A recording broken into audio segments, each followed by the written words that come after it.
thank you very much. This is wonderful. I'm so grateful for this recognition from the ACP. It means a lot to me, really. Like all of you, I'm a fan of John the 23rd, who did so much to return our church to the prophetic mission of Jesus Christ. But I also love the ACP.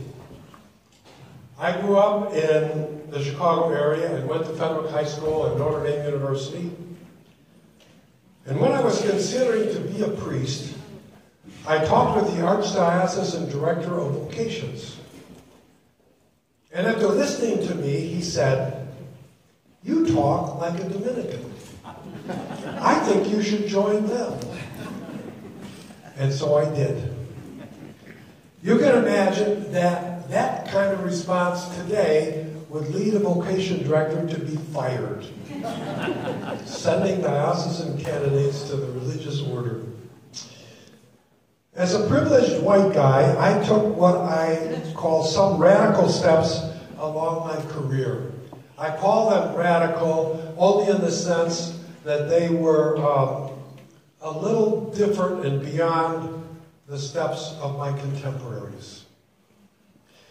My first radical step was to request that I be assigned to Bolivia in 1965. There I worked with university students. The Vatican Council had just ended, liberation theology was developing, and the winds of change from the Cuban Revolution were blowing strongly and filling the sails of Latin American youth. It was an exciting time.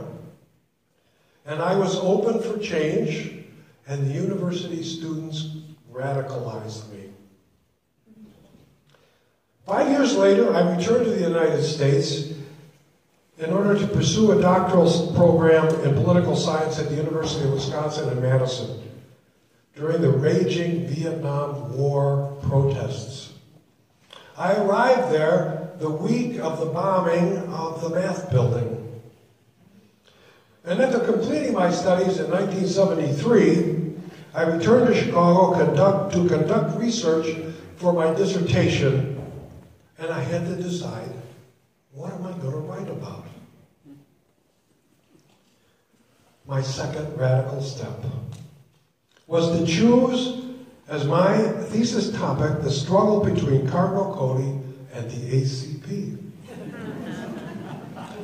The Cardinal, motivated by a traditional hierarchical vision of church authority and leadership, summed up his views when he said, "I am the church." The priest, on the other hand, motivated by the teachings of Vatican II and U.S. principles of democracy, had a different view of the church. And what a clash there was between the two. It was amazing. I introduced a little bit of humor into this clashing of ecclesiologies by creating the sede vacante, which means the vacant seat. You joined by contributing $1 to a fund, after which you could choose the date on which Cardinal Cody would depart his archbishopric. The person who chose the date closest to his departure won the pot. So that was a lot of fun. My study of the church in Chicago led me to the hundreds of priest meetings. I got to know so many priests in the Archdiocese. And eventually my book, Power and Authority in the Catholic Church, Cardinal Cody in Chicago, which could have been called, subtitled, The ACP in Chicago, appeared. And during this process, I had to study the ACP, its origins, its purpose, its struggles.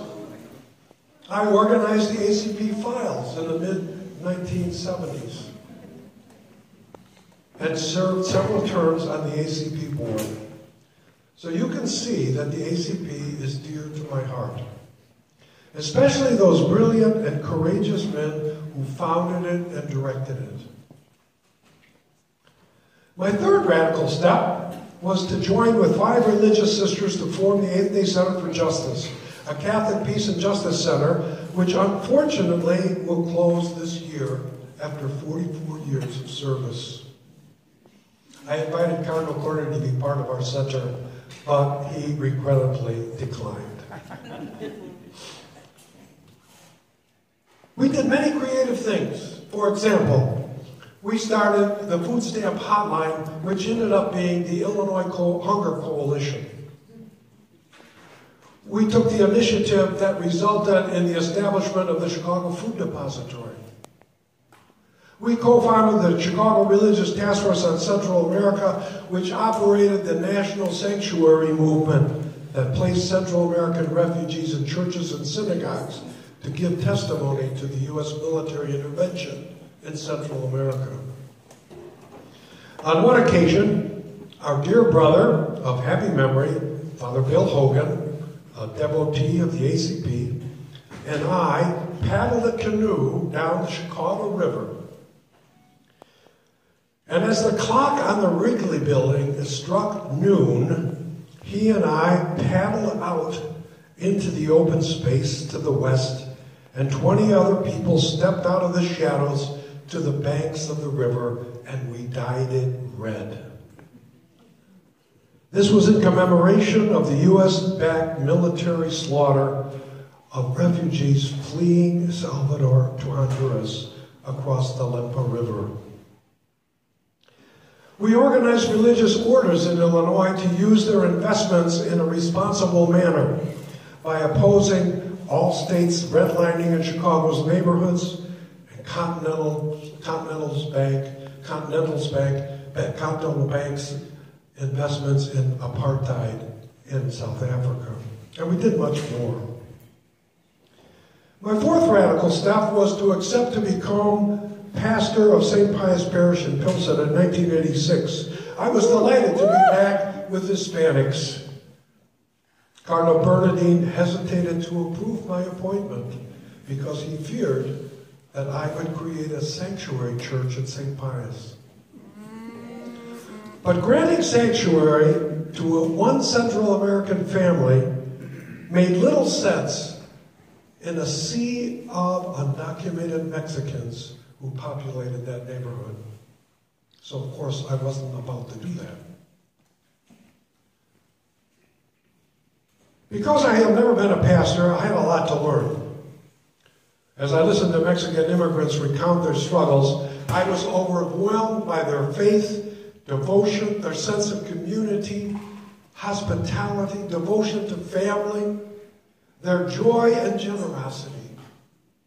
They taught me and inspired me.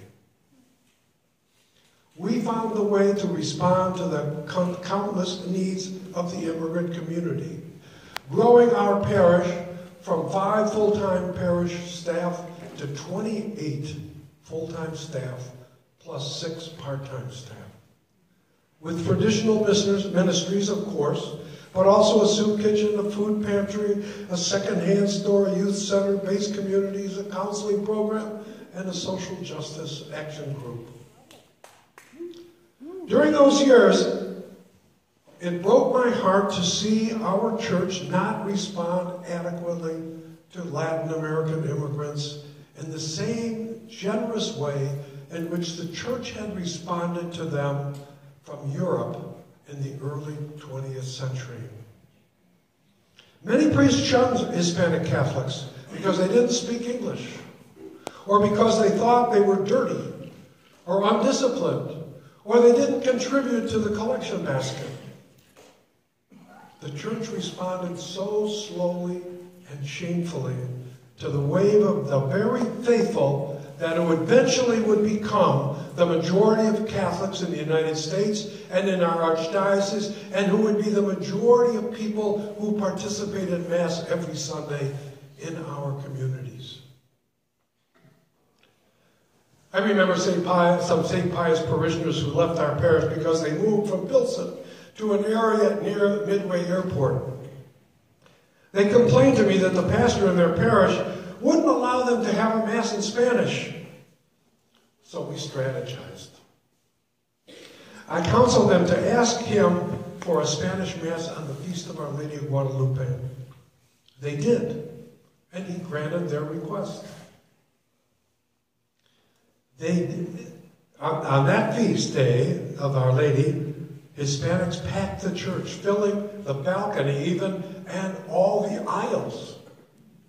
The following week, they asked the pastor for a Sunday Mass in Spanish, and he relented. Today, that parish is one of the largest parishes in the Archdiocese of Chicago. Thanks for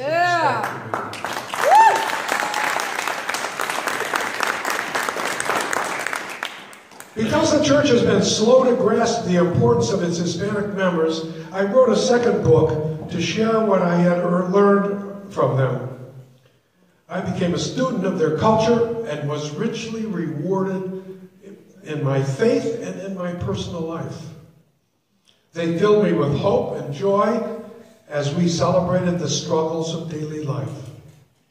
I always tell younger priests, if you want a job where you will be loved and embraced, go and work in the Hispanic community. I served as pastor of St. Pius V Parish for 21 years. They were the best years of my priesthood. And as I go around the diocese today, I can see the Hispanics are the future of our church, and yet we hardly recognize it. As I preach in parishes that have 5 Masses on Sunday, 4 in English, 1 in Spanish, it is not uncommon that there are more people in the 1 Spanish Mass than in the 4 English Masses combined. Hispanics are the future of our church, and we must open our arms and our institutions to them. Last fall, Cardinal Supich sent a letter to Chicago priests, telling them of his experience of having shared a meal with several dreamers, young undocumented immigrants who were brought to the United States as children. He was moved and inspired by them, and he asked all priests to share a meal with a DACA person and listen to their story. So I ask you priests tonight, how many of you have met with a dreamer or shared a meal with them and listened to their stories? How many? A few. But many more we need to do it. It's not too late. They are the future of our church.